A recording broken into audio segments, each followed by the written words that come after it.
బుటెలో breaking చూస్తున్నాం. తెలుగు రాష్ట్రాల్లో ఎన్నికల ప్రక్రియ గురువారం నుంచి మరో అంకం ప్రారంభం కానుంది. రేపు ఎన్నికలకు నోటిఫికేషన్ విడుదల కానుంది. ఇక ఉదయం 9 గంటలకు గెజిట్ నోటిఫికేషన్ విడుదల కానుండగా ఇదే రోజు నుంచి నామినేషన్ల పర్వం కూడా కొనసాగుతూ వస్తుంది.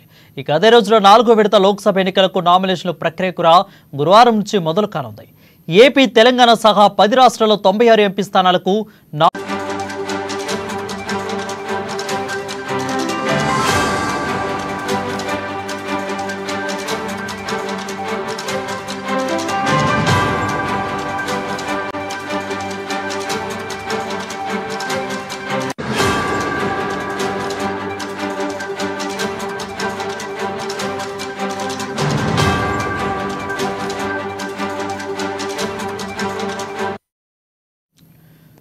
చూస్తున్నాం. తెలుగు రాష్ట్రాల ఎన్నికల ప్రక్రియ గురువారం నుంచి మరో అంకం ప్రారంభం కానుంది.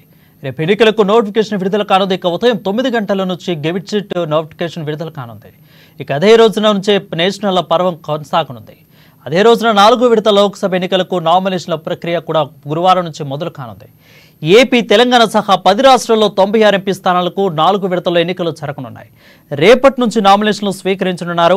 ఇక 25 నామినేషన్లకు చివరి తేదీగా నిర్ణయించారు. 26న నామినేషన్లు పరిశీలించి 29న నామినేషన్ల ఉపసంహరణకు గడువు ఇచ్చారు. మే 13న పోలింగ్ జరగనుంది. జూన్ 4వ తేదీన ఫలితాలు విడుదల కానున్నాయి.